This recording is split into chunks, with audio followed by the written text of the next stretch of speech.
जैसे गुरु नानक के बाद गद्दी में 9 गुरु और हुए, तो 9 गुरुओं का जो कुछ बोला है, 4 गुरुओं की वाणी है, 3 गुरुओं के बीच में कोई वाणी नहीं है।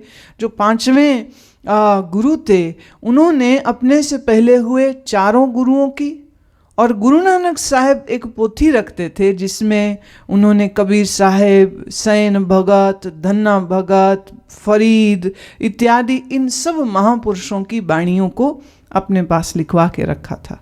उस पोथी का बड़ा आदर था। कहते हैं वो हमेशा पोथी साथ चलती रही। गुरु नानक साहब के बाद वह पोथी जो है दूसरे गुरु जो गद्दी में बैठे उन तक आई, तीसरे तक आई, चौथे तक आई। फिर चौथे गुरु के जो बेटे थे उन्होंने उसे अपने पास रखा। इधर गद्दी में तो बैठ गए गुरु अर्जन देव, और जो पोथी है वो थी किसी और के पास। तो ये अद्भुत विचार श्री गुरु अर्जन देव को आया कि हमसे पूर्व हमारे सब गुरुओं की वाणी को एक ही जगह में संग्रह करें तो क्या उत्तम रहे। अब उनके इस अद्भुत ख्याल को सुन के उन्होंने कार्य करना शुरू किया, पर शुरुआत तो तभी होगी जब वो पोथी हाथ में आवे।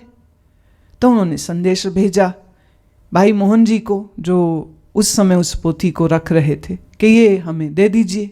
उन्होंने मना कर दिया। इन्होंने फिर 2 सेवादारों को भेजा कि जाओ पोथी ले आओ। उन्होंने फिर मना कर दिया कि हम नहीं देते। कहते हैं फिर गुरु अर्जन देव खुद गए, गुरु पदवी पर हैं, गुरु हैं, लेकिन फिर भी नम्रता और प्रेम से नंगे पांव गए और मोहन जी के घर के बाहर खड़े होकर के उन्होंने बड़े स्तुति के, परमात्मा की स्तुति के, और जिसमें मोहन जी की भी बड़ी स्तुति गाई उन्होंने।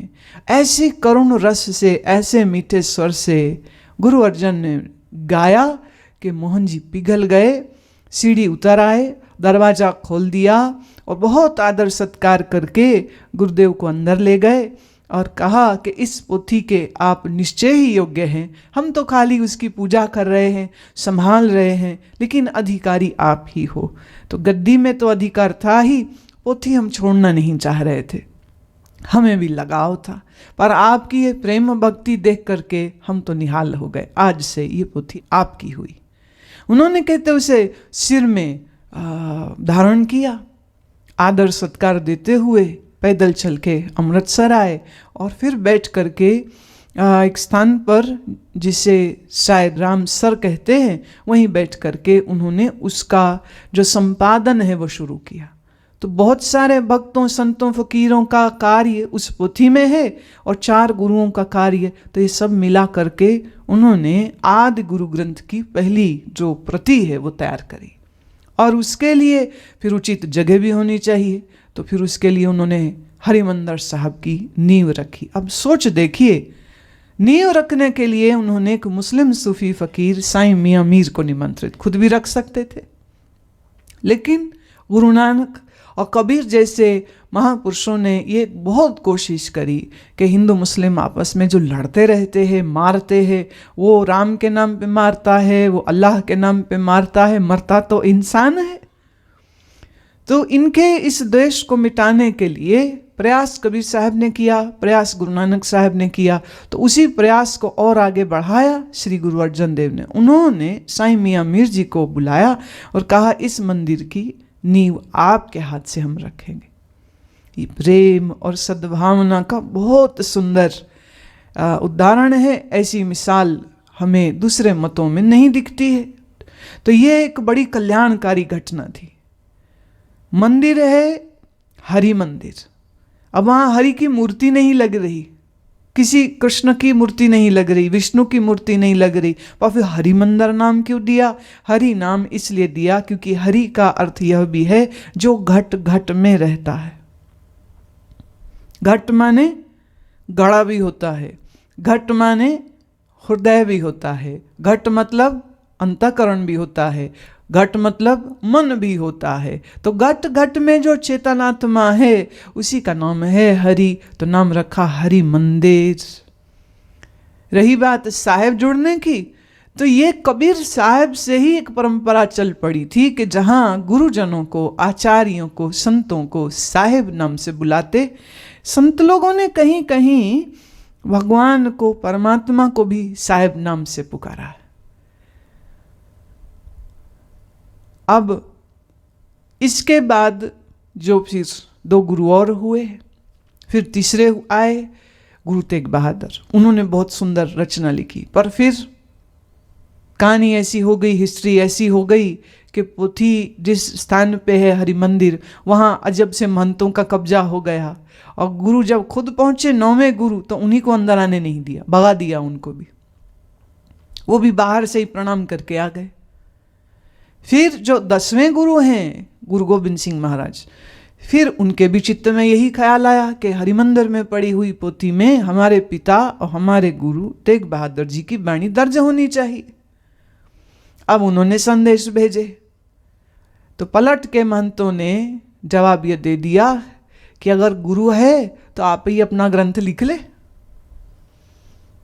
ठीक है, तो बठिन्ने के पास एक जगह है जिसे आज दमदमा बोलते हैं। फिर कहते हैं कि वो वहां बैठ करके उन्होंने पूरे ग्रंथ को नए सिरे से लिखवाया। जो आज श्री गुरु ग्रंथ साहब की प्रति देखते हैं, वो वही प्रति है जो गुरु गोविंद सिंह जी का संकलन है। तो आम तौर पे हिस्टोरिकली कहा जाता है कि गुरु ग्रंथ साहब के संपादनकर्ता गुरु अर्जन देव हैं, लेकिन मेरी दृष्टि में आज जो हमारे हाथ में है वो तो श्री गुरु गोविंद सिंह महाराज का है।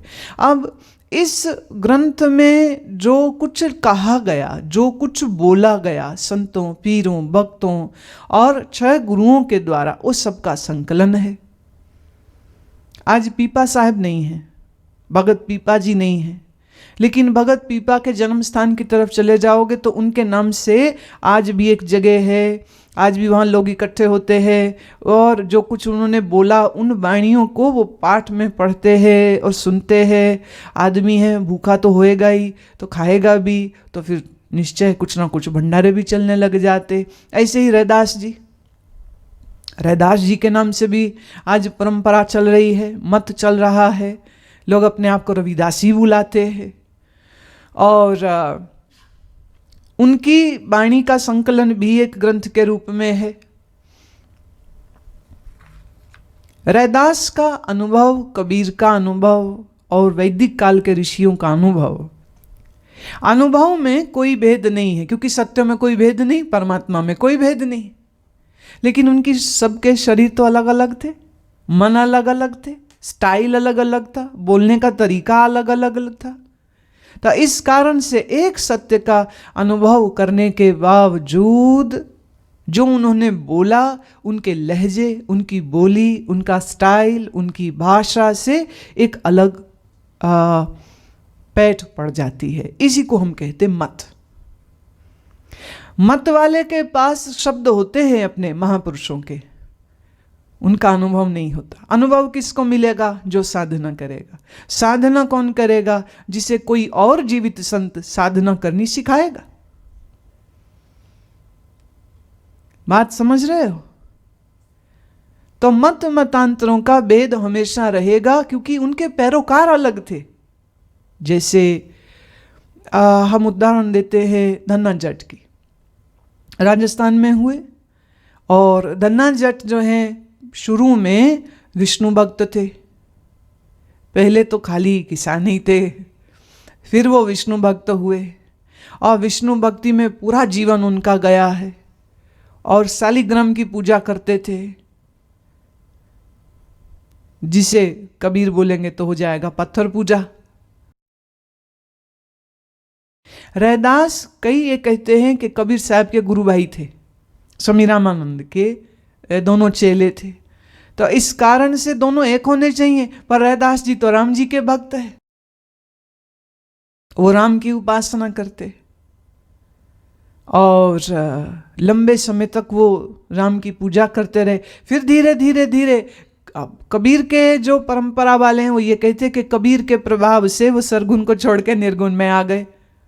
पर जो रविदास के आज जो मत वाले होंगे उनको तो ये बात हजम नहीं होएगी क्या हजम कि उनको कबीर का प्रभाव था? वो नहीं मानने वाले। वो कहेंगे नहीं, वो तो आप ही सरगुण से निर्गुण में चले गए। मत वालों का क्या है, इनके पास अर्थ नहीं है ना, खाली शब्द है। और खाली शब्द क्या है? खाली डब्बे। तो खाली डब्बे चाटते रहने से प्यास नहीं बुझती। खाली शब्द को दोहराते रहने से मन की प्यास नहीं बुझती। मन तो प्यासे का प्यासा है। और ऊपर से ज्ञान से अंधे हो जाते। ज्ञान के शब्द आ गए, उनको रटते रहते, तोते हो जाते सब। तो रैदास के मंदिर में सब रैदास की वाणी पढ़ेंगे, समझेंगे?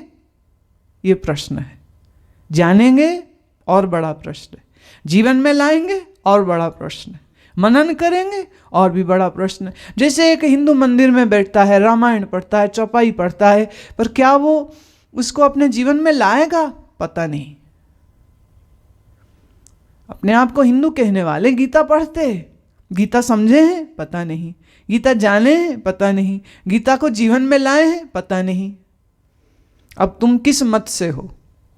हिंदू से हो, सिख से हो? तो तुम अब अपने आप से प्रश्न पूछ लो। आपकी श्रद्धा जिस भी ग्रंथ में है, हम उसका आदर करते हैं, पर मेरा प्रश्न अपनी जगह पे फिर भी खड़ा है। क्या आपने अपने ग्रंथ को ठीक से पढ़ा,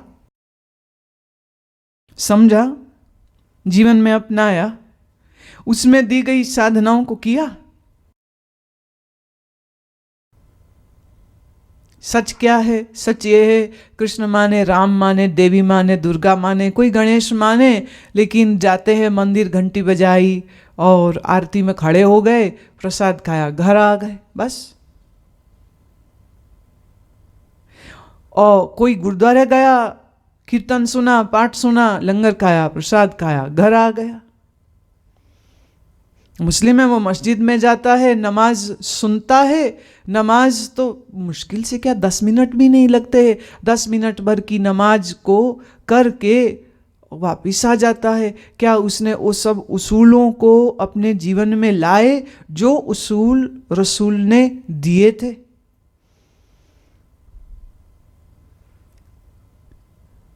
अब मैं धार्मिक व्यक्ति किसको कहती हूं?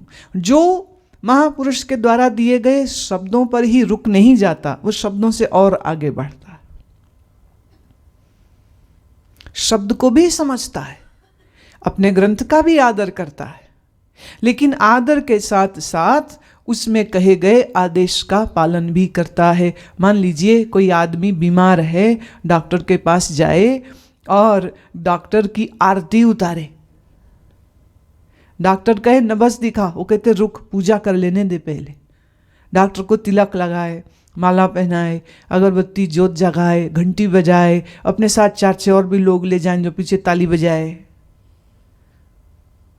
नबज नहीं दिखाए। डॉक्टर कहे रुक, तेरे मेरे को थर्मामीटर डालूंगा, चेक करूंगा, ब्लड प्रेशर देखूंगा। बोले छोड़िए, आपका दर्शन हो गया, बस बात ही खत्म।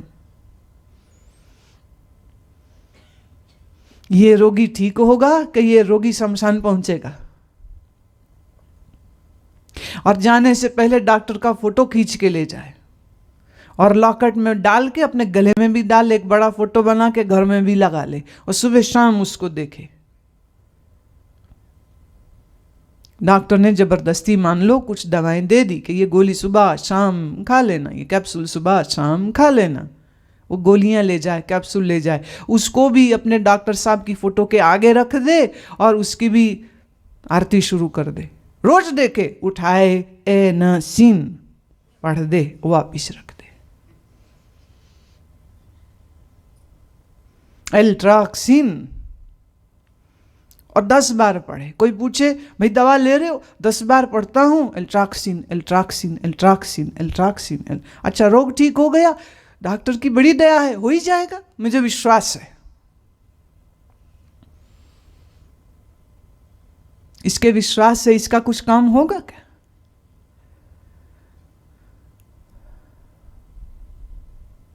संत भी वैद्य होते हैं, गुरुजन भी वैद्य होते हैं, और वैद्य की खाली पूजा नहीं करनी चाहिए। वैद्य जो कहे, वैद्य से अपना उपचार कराना चाहिए, अपना डायग्नोसिस कराना चाहिए, और फिर जो वो इलाज दे उस इलाज को धारण करना चाहिए, प्रैक्टिस करनी चाहिए, तब तो कुछ जीवन में होगा, अन्यथा क्या होगा?